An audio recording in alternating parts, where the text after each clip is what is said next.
بسم اللہ الرحمن الرحیم۔ انوکھے مہمان۔ امجد شیخ پریشانی کے عالم میں گھر میں داخل ہوئے۔ ان کی بیگم نے ان کے چہرے پر پریشانی کے آثار بھانپ لیے۔ اس کا مطلب ہے آج پھر آپ کو کوئی مہمان نہیں ملا؟ ہاں بیگم، یہی بات ہے۔ آس پاس کی مساجد کے چکر لگا چکا ہوں، ادھر ادھر بھی دیکھ چکا ہوں، لیکن آج شاید مہمان کے بغیر ہی کھانا کھانا پڑے گا۔ تو کیا ہوا ابا جان؟ منع میاں بول اٹھے۔ اور کیا، روزانہ آپ کسی نہ کسی مہمان کے ساتھ ہی کھانا کھاتے ہیں۔ آج اگر کوئی مہمان نہیں ملا تو اس میں آپ کا کیا نقصان؟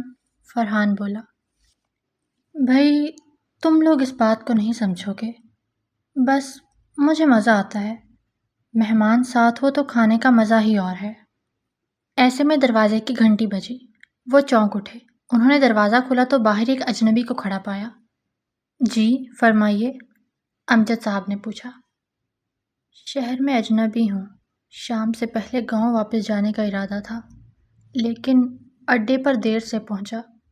آخری بس جا چکی تھی۔ میں نے وہاں کچھ لوگوں سے درخواست کی کہ کوئی مجھے ایک رات کے لیے مہمان ٹھہرا سکتا ہے، لیکن کسی نے حامی نہیں بھری۔ البتہ ایک دو نے آپ کا نام اور پتہ بتا دیا اور کہا کہ آپ کے ہاں مجھے ضرور مہمان ٹھہرا لیا جائے گا، کیونکہ اس چھوٹے سے شہر میں آپ اس بات کے لیے آپ نے ٹھیک سنا، خوش آمدید۔ میں آپ کے لیے ڈرائنگ روم کا دروازہ کھولتا ہوں۔ یہ تو میری خوش قسمتی ہے کہ آپ تشریف لائے۔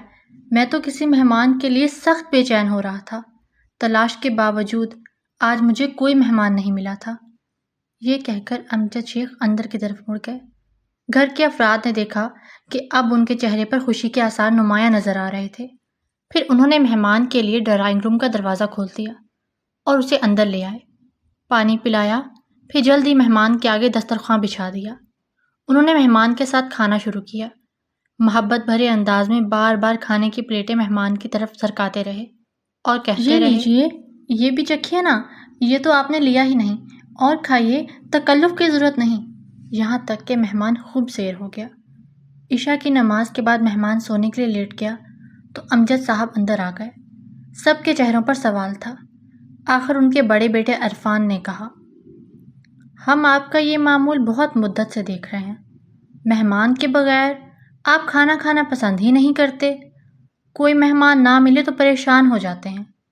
آخر کیوں؟ سیدھی بات تو یہ ہے کہ مہمان اللہ کی رحمت ہے۔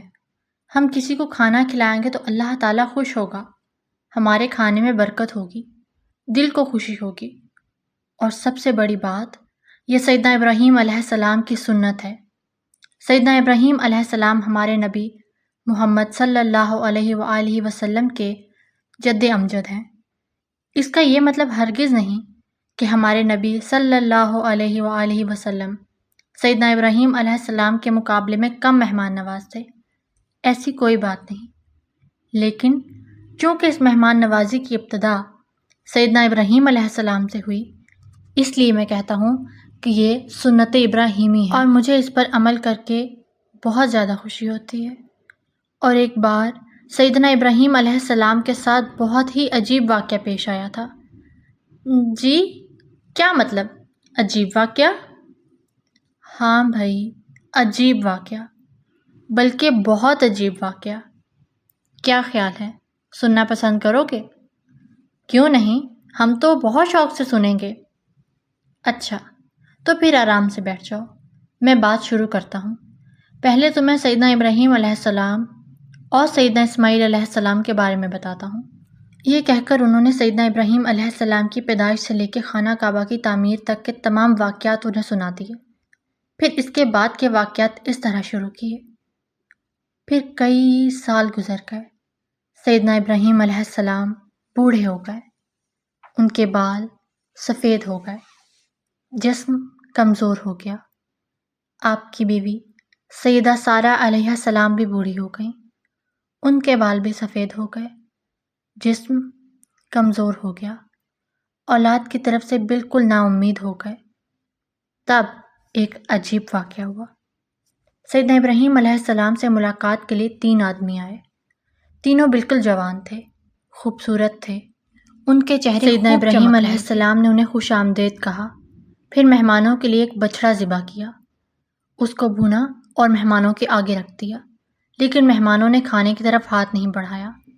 جب انہوں نے کھانے کی طرف آنکھ اٹھا کر بھی نہ دیکھا تو سیدنا ابراہیم علیہ السلام شک میں پڑ گئے۔ انہوں نے کچھ خوف بھی محسوس کیا کہ نہ جانے کیا بات ہے، یہ مہمان کھانا کیوں نہیں کھا رہے۔ اس واقعے کا ذکر اللہ تعالیٰ نے قرآن کریم میں کیا ہے۔ اللہ تعالیٰ نے اپنے نبی حضرت محمد مصطفیٰ صلی اللہ علیہ وآلہ وسلم کو مخاطب کرتے ہوئے فرمایا، اور ہمارے بھیجے ہوئے رسول یعنی فرشتے ابراہیم کے پاس خوشخبری لے کر پہنچے اور سلام کیا۔ انہوں نے بھی جواب سلام دیا اور بغیر کسی تاخیر کے گائے کا بھنا ہوا بچہ لے آئے۔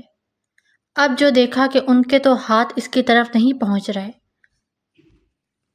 تو انہیں انجان پا کر دل ہی دل میں ان سے خوف محسوس کرنے لگے۔ انہوں نے کہا، ڈرو نہیں، ہم تو قوم لوط کی طرف بھیجے ہوئے آئے ہیں۔ اس کی بیوی جو کھڑی ہوئی تھی ہنس دی، تو ہم نے اسے اسحاق اور اسحاق کے پیچھے یعقوب کی خوشخبری دی۔ وہ کہنے لگی، آہ، میرے ہاں اولاد کیسے ہو سکتی ہے؟ میں خود بڑھیا اور میرے خاوند بھی بہت بڑی عمر کے ہیں۔ یہ تو یقیناً بہت بڑے تعجب کی چیز ہے۔ فرشتوں نے کہا، کیا تو اللہ کی قدرت سے تعجب کر رہی ہے؟ تم پر اے اس گھر کے لوگوں اللہ کی رحمت اور اس کی برکتیں نازل ہوں۔ بلا شبہ وہ قابل تعریف اور بڑی شان والا ہے۔ فرشتوں نے جب سیدنا ابراہیم علیہ السلام پر واضح کر دیا کہ وہ ان کے دشمن نہیں ہیں، لہٰذا ڈرنے کی کوئی ضرورت نہیں ہے، انہوں نے بتایا کہ وہ تو قوم لوط کی تباہی کے لیے بھیجے گئے ہیں۔ جب فرشتوں نے سیدنا ابراہیم علیہ السلام سے یہ بات کی تو ان کی بیوی سیدہ سارہ علیہ السلام جو کہ پاس ہی کھڑی تھیں ہنس دیں۔ وہ کیوں ہنسیں؟ اس بارے میں مفسرین کے کئی اقوال ہیں۔ درست یہی معلوم ہوتا ہے کہ فرشتوں کی زبانی قوم لوط کے خاتمے کی خبر سن کر سیدہ سارہ علیہ السلام اس لیے ہنس دیں کہ اچھا ہوا برے لوگوں کا خاتمہ ہو جائے گا۔ مطلب یہ کہ برے لوگوں کے خاتمے کی خبر سن کر بطور تشکر انہیں ہنسی آ گئی۔ بعد میں فرشتوں نے سیدنا اسحاق علیہ السلام کی ولادت کی بشارت دی۔ اس بشارت کا تذکرہ اللہ تعالیٰ نے قرآن مجید کی سورۃ الصافات میں اس طرح کیا ہے، اور ہم نے اس کو اسحاق نبی کی بشارت دی جو صالح لوگوں میں سے ہوگا، اور ہم نے ابراہیم و اسحاق پر برکتیں نازل فرمائیں، اور ان دونوں کی اولادوں میں سے کچھ تو نیک بخت ہیں اور کچھ اپنے نفس پر صریح ظلم کرنے والے ہیں۔ اس بشارت سے صرف سیدہ سارہ علیہ السلام ہی کو حیرت نہیں ہوئی، سیدنا ابراہیم علیہ السلام نے بھی حیرت کا اظہار کیا۔ انہوں نے فرشتوں کی بات سن کر جو کہا، قرآن کریم میں اس طرح آیا ہے، کیا تم مجھے اس بڑھاپے کے آ جانے کے بعد خوشخبری دیتے ہو؟ یہ خوشخبری تم کیسے دے رہے ہو؟ فرشتوں نے پھر تاکید کے ساتھ کہا، ہم نے آپ کو سچی بشارت دی ہے، آپ نا امید ہونے والوں میں سے نہ ہوں۔ فرشتوں کی ان باتوں سے سیدنا ابراہیم علیہ السلام کا خوف بالکل دور ہو گیا، اور آپ کی بیوی سیدہ سارہ علیہ السلام اس خوشخبری سے بڑی متعجب ہوئیں اور اپنا ہاتھ اپنی پیشانی پر مارتے ہوئے کہنے لگیں، یہ کیسے ممکن ہے؟ میں تو بانجھ ہوں، جوانی میں اولاد نہ ہوئی اور اب تو بوڑھی بھی ہو چکی ہوں، اب یہ کیسے ممکن ہوگا؟ فرشتوں نے کہا، ہم نہیں جانتے کہ یہ کیسے ہوگا، ہم تو یہ جانتے ہیں کہ چونکہ تیرے پروردگار نے ایسا کہا ہے لہٰذا ایسا ضرور ہوگا، اور وہ اپنے کام کی حکمتوں کو خود ہی خوب جانتا ہے کہ وہ سیدنا ابراہیم علیہ السلام پر کیسی کیسی نوازشات کرنا چاہتا ہے۔ قرآن کریم نے سورۃ الذاریات میں اس مضمون کو یوں بیان کیا ہے، کیا تجھے ابراہیم کے معزز مہمانوں کی بھی خبر پہنچی ہے؟ وہ جب ان کے ہاں آئے اور سلام کیا، اور ابراہیم نے جواب سلام دیا اور کہا یہ تو اجنبی لوگ ہیں، پھر چپ چاپ جلدی جلدی اپنے گھر والوں کی طرف گئے اور ایک فربا بچھڑے کا گوشت لائے اور اسے ان کے پاس رکھا اور کہا، آپ کھاتے کیوں نہیں؟ پھر تو دل ہی دل میں ان سے خوف زدہ ہو گئے۔ پھر انہوں نے ابراہیم کو ایک صاحب علم لڑکے کی بشارت دی، بس ان کی بیوی نے حیرت میں آ کر اپنے منہ پر ہاتھ مار کر کہا کہ میں تو بڑھیا ہوں اور ساتھ ہی بانجھ۔ انہوں نے کہا، ہاں، تیرے پروردگار نے اسی طرح فرمایا ہے، کچھ شک نہیں کہ وہ بہت بڑی حکمت والا اور کامل علم والا ہے۔ گویا سیدنا اسحاق علیہ السلام کی ولادت سیدنا ابراہیم علیہ السلام کے لیے اللہ تعالیٰ کی طرف سے ایک عظیم انعام تھا، اسی لیے اللہ تعالیٰ نے اس کا تذکرہ بطور خاص ان الفاظ میں کیا ہے، اور ہم نے ابراہیم کو اسحاق اور یعقوب عطا فرمائے اور ہر ایک کو ہدایت بخشی۔ ہم نے اس سے قبل نوح کو ہدایت دی اور یعقوب کی اولاد میں سے داؤد، سلیمان، یوسف، موسیٰ اور ہارون علیہم السلام کو بھی ہدایت دی، اور ہم نیک لوگوں کو اسی طرح اچھا بدلہ دیتے ہیں۔ سیدنا اسحاق علیہ السلام کی جب ولادت ہوئی، اس وقت سیدنا ابراہیم علیہ السلام بوڑھے ہو چکے تھے، عمر 100 سال کے قریب ہو چکی تھی۔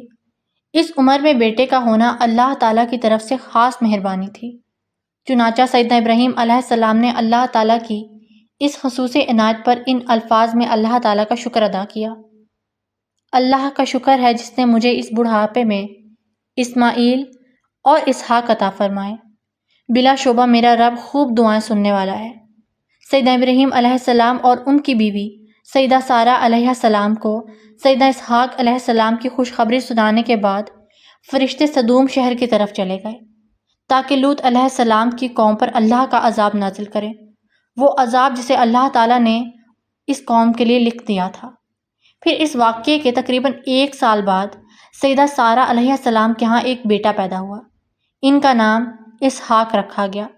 اس وقت سیدہ سارہ علیہ السلام کی عمر تقریباً 90 سال تھی اور ان کی خامد سیدنا ابراہیم علیہ السلام کی عمر 100 سال کے قریب۔ سیدنا اسحاق علیہ السلام فلسطین میں الخیل کے مقام پر پیدا ہوئے اور اپنے والد بزرگوار سیدنا ابراہیم علیہ السلام کے ساتھ ہی رہے۔ قرآن مجید میں آپ کا اسم گرامی 17 مرتبہ ذکر ہوا ہے۔ سیدنا اسحاق علیہ السلام بہت پرہیزگار، پارسا اور سچ بولنے والے انسان تھے۔ اللہ تعالیٰ نے انہیں ان کی قوم کی طرف نبی بنا کر بھیجا تھا تاکہ وہ بھی اپنے والد سیدنا ابراہیم علیہ السلام کی طرح لوگوں کو ایک اللہ کی طرف بلائیں، انہیں توحید کی دعوت دیں۔ اب میں آپ کو سیدنا اسحاق علیہ السلام کی شادی اور ان کی اولاد کے متعلق بھی کچھ بتا دوں، لیکن اس سے قبل یہ عرض کر دینا ضروری سمجھتا ہوں کہ اس بارے میں قرآن و حدیث میں کوئی صراحت ہے اور نہ ہی مستند تاریخی کتب میں کوئی وضاحت ہے۔ البتہ اہل کتاب سے منقول چند روایات ہیں۔ ایسی روایات کو اسرائیلیات کہا جاتا ہے۔ اسرائیلیات کے متعلق نبی کریم صلی اللہ علیہ وآلہ وسلم کا فرمان گرامی ہے کہ بنی اسرائیل سے روایت بیان کرنے میں کوئی حرج نہیں، البتہ تم ان کی باتوں کو نہ سچا کہو نہ جھوٹا، یعنی جیسے ان سے سنا ویسے بیان کر دو، لیکن ان کے سچا یا جھوٹا ہونے کے بارے میں کوئی بات نہ کرو۔ اہل کتاب بیان کرتے ہیں کہ سیدنا اسحاق علیہ السلام نے اپنے والد گرامی سیدنا ابراہیم علیہ السلام کی زندگی ہی میں رفقہ نامی عورت سے شادی کی۔ رفقہ کی عمر اس وقت 40 سال تھی۔ شادی کے بعد کچھ عرصہ تک ان کے ہاں اولاد نہ ہوئی تو سیدنا اسحاق علیہ السلام نے بارگاہ الہی میں اولاد کے لیے دعا کی۔ اس دعا کے نتیجے میں ان کی بیوی کے ہاں 2 جڑواں لڑکے پیدا ہوئے۔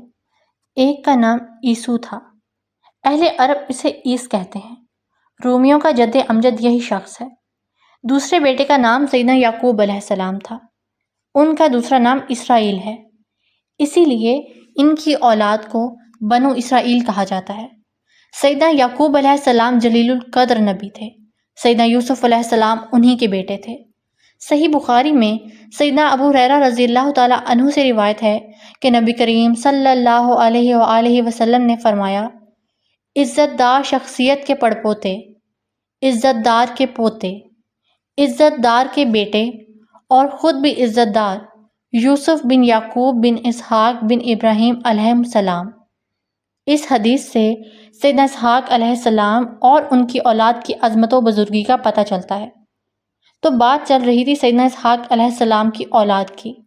جیسا کہ میں نے بتایا کہ ان کے 2 بیٹے تھے، عیسو اور سیدنا یعقوب۔ کہا جاتا ہے کہ سیدنا اسحاق علیہ السلام عیسو سے زیادہ محبت کرتے تھے، جبکہ ان کی بیوی رفقہ سیدنا یعقوب علیہ السلام کو زیادہ پیار کرتی تھی۔ جب سیدنا اسحاق علیہ السلام بوڑھے ہو گئے اور ان کی نظر بھی کمزور ہو گئی تو انہوں نے اپنے بیٹے عیسو سے کھانا تیار کرنے کی خواہش ظاہر کی اور اسے حکم دیا کہ جا کر کوئی جانور شکار کرے اور اس کا گوشت تیار کر کے انہیں کھلائے تاکہ وہ اس کے حق میں خیر و برکت کی دعا کریں۔ عیسو شکاری آدمی تھا، والد گرامی کی خواہش سن کر وہ شکار کے لیے نکل گیا۔ ادھر سیدنا اسحاق علیہ السلام کی بیوی رفقہ نے سیدنا یعقوب علیہ السلام سے کہا، تم اپنی بکریوں میں سے 2 عمدہ قسم کے میمنے ذبح کر کے اپنے والد کی پسند کا کھانا تیار کرو اور اپنے بھائی کے آنے سے پہلے انہیں اپنے والد کی خدمت میں پیش کر دو تاکہ وہ تمہارے حق میں دعا کریں۔ سیدنا یعقوب علیہ السلام نے اپنے میمنوں کو ذبح کیا اور انہیں پکا کر والد گرامی سیدنا اسحاق علیہ السلام کی خدمت میں پیش کر دیا۔ سیدنا اسحاق علیہ السلام نے وہ کھانا کھایا اور سیدنا یعقوب علیہ السلام کو دعا دی، وہ اپنے تمام بھائیوں سے معزز ہو اور ان کا اور ان کی بعد کی قوموں کا سردار ہو اور اس کا رزق اور اولاد بہت زیادہ ہو۔ سیدنا اسحاق علیہ السلام نے اپنی قوم کو پورے خلوص سے توحید کی دعوت دی، انہیں ایک اللہ کی طرف بلایا۔ آپ مسلسل یہ کام کرتے رہے یہاں تک کہ اس کام کو کرتے ہوئے آپ کی عمر 180 سال ہو گئی۔ پھر آپ نے وفات پائی۔ جس وقت آپ کی وفات ہوئی وہ اللہ سے راضی تھے اور اللہ ان سے راضی تھا۔ وفات کے بعد آپ کے دونوں بیٹوں عیسو اور سیدنا یعقوب علیہ السلام نے آپ کو آپ کے والد سیدنا ابراہیم علیہ السلام کے قریب اس غار میں دفن کیا جو انہوں نے خریدا تھا۔ یہ غار فلسطین کے شہر الخیل میں واقع ہے اور اس کا نام مقفلہ ہے۔ یہاں تک کہہ کر امجد شیخ خاموش ہو گئے۔ تب فرحان نے بے چینی کے عالم میں کہا، اس کہانی میں ایک بات رہ گئی، اس کے بارے میں آپ نے کچھ بتایا ہی نہیں۔ وہ کیا؟ امجد شیخ مسکرائے۔ آپ نے بتایا تھا وہ 3 فرشتے جب سیدنا ابراہیم علیہ السلام کی ملاقات کے لیے آئے اور انہوں نے کھانا کھانے سے انکار کیا، تب انہوں نے بتایا تھا ہم تو قوم لوط کو عذاب دینے کے لیے بھیجے گئے ہیں۔ بس آپ نے یہ تفصیل نہیں بتائی کہ قوم لوط کے ساتھ کیا ہوا۔ ٹھیک، بالکل ٹھیک، لیکن بھائی یہ ایک بالکل الگ کہانی ہے، اس کا تعلق سیدنا لوط علیہ السلام سے ہے۔ تب پھر آپ ہمیں یہ کہانی بھی سنا دیجیے۔ ضرور، کیوں نہیں، لیکن آج نہیں، پھر کبھی صحیح۔ ایک کہانی آج سنا دی، دوسری پھر کبھی، انشاءاللہ۔ اچھا، جیسے آپ کی مرضی، انہوں نے ایک ساتھ کہا اور پھر وہ مسکرانے لگے۔